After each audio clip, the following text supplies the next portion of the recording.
What's up, ladies and gentlemen, boys and girls? Your boy is back with an episode of Sports Talk. Here to give you guys my review of the semifinals round of the 2016 NBA playoffs and my prediction for next week's Eastern and Western Conference Finals. Now, if you guys see my prediction for last week's round of the playoffs, then go check it out if you haven't. But if you've seen it, then you'll know that I was 2 for 4 in my predictions, and I'm going to start off with the ones that I got wrong. I honestly did not expect OKC to go over San Antonio, especially in 6 games, because I picked I believe it was San Antonio in 7. But all the credit in the world for OKC for stepping up to the plate and getting it done. But I don't know if this is a coincidence or not, because OKC does deserve all the credit in the world. I'm not down to them or bashing them or anything. But did you notice throughout that whole series when they lost the game or came up short, it's because Russell Westbrook ran out of gas.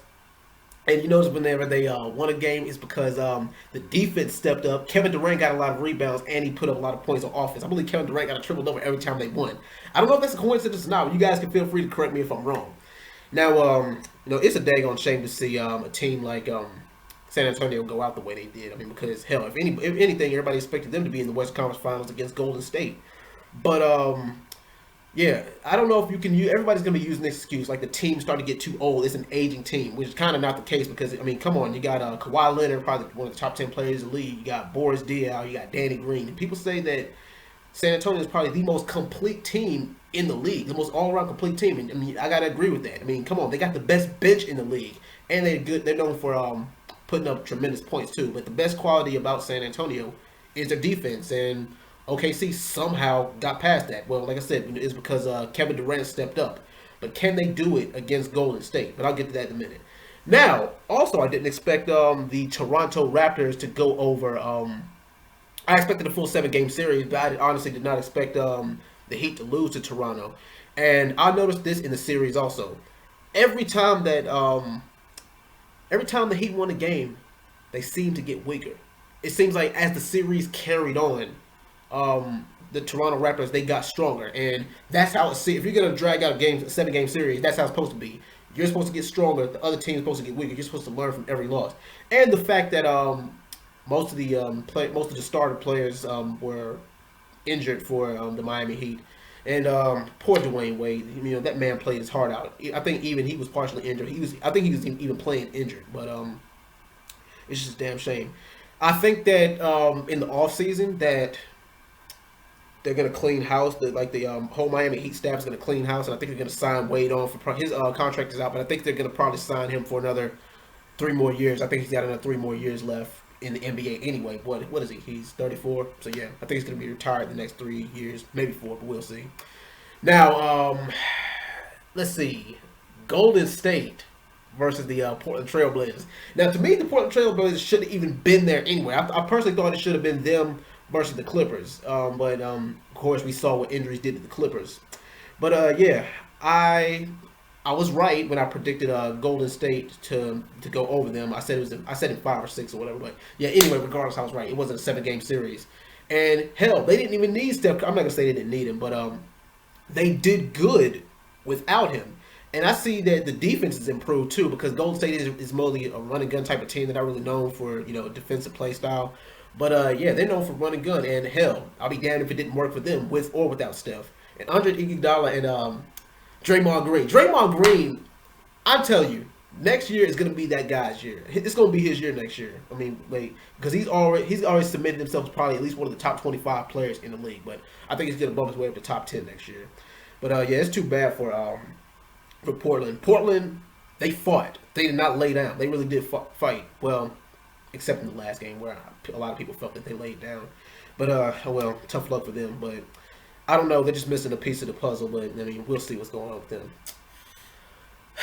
Cleveland versus Atlanta. Not really much to talk about. It's a clean sweep. Now, like I said, I don't down or bash any team, but it's just, I mean, Cleveland was just way too much for these guys. I mean, and I don't know what it is about. I don't know what it is about Atlanta. They're just missing something. I don't know what it is. I don't know if it's bad coaching. I don't know if it's a steady center. I don't know if it's a I don't know what it is. It's just that. Well, I'm not gonna say they don't have the skill or the talent. They just don't have the tools to go head to head with a team like Cleveland. I mean, hell, hardly anybody in the East does. I mean, let's be real here. But yeah, I mean, it's not really much to talk about with that series. Now for my prediction for the Western Conference Finals. Golden State versus Oklahoma City Thunder. If you ask me, this series is only going to go 6 games. And there's not going to be much defense played in this series. It's going to be all offensive games all the time. And hopefully these two teams don't burn themselves out doing so. But yeah, defense isn't really going to come into play. I mean, even though it should. That should be the determining factor. But this series is going to be a matter of who outscores who. But now, the keys to victory for OKC. OKC, they need to really take it to. They actually really need to kind of hurt the offense. They really need to take this series in the paint, because in the paint is kind of where they have a little bit of strength and power over them. Well, if they can get past Andrew Bogut and they can get past Draymond Green, Andre Iguodala, I believe they can pretty much turn it into a shootout. But then again, that's pretty much one of the last teams that you want in a shootout. But yeah, if they need to take it to them in the paint, because Stephen Curry is not going to be able to guard Westbrook, they're going to have to put Andre Iguodala on Kevin Durant. They're going to have to. And, well, we're going to see how that turns out. But overall, let's see. What does Golden State have to do to win? They're going to have to contain Russell Westbrook. They're going to have to force him to shoot out on the outside. They're going to have to force him to jack up shots. They're probably going to have to double team Westbrook. I think even though Steph's not that much of a defensive player, he's pretty much the only one who can keep up with him on the court as far as speed. But I think that if it came down to a one-on-one, I made a video about comparing Russell Westbrook to Stephen Curry a couple of months back. But I just don't think that Stephen Curry can see him in the paint, which is why I think he's going to have to keep him on the outside. But also, they're going to have to keep Kevin Durant out of the paint. They're going to have to force him to shoot all long-range 2s and 3-point shots. And he's probably going to have to be double-teamed as well. That's what they're going to have to do on the defensive side. But like I said, other than that, I think it's going to be a shootout. And my overall prediction for this one is going to be Golden State in 6 games. Now, for the Eastern Conference Finals, you have the biggest underdog team, a team that nobody expected to go far. You have the Toronto Raptors going up against probably the best team in the league right now. Well, at least in the Eastern Conference. Now, a lot of people say this is a mismatch on paper. Can it be one? I mean, come on. It's the NBA playoffs. I mean, anything can happen. But I think that it's going to be in the same case scenario. I mean, it's going to be a matter of, one team just not having the right tools to compete with the other team.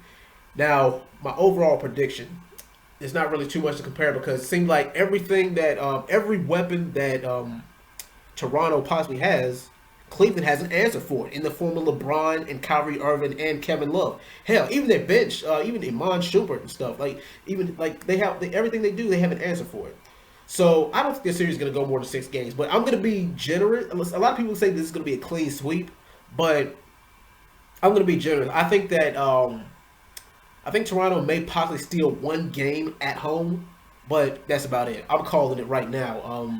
Cleveland in 5 over Toronto. Yes, it's going to be a rematch between. I think the NBA Finals is going to be a rematch between Golden State and Cleveland. And we'll see how that turns out. But anyway, what do you think, guys? Leave your predictions in the comment box. Like, comment, subscribe if you haven't already. And I'll be back with more sports vlogs, news vlogs, hip hop vlogs, video game vlogs, and everything under the sun pretty soon. Thank you guys for watching. I will be back another time. Peace.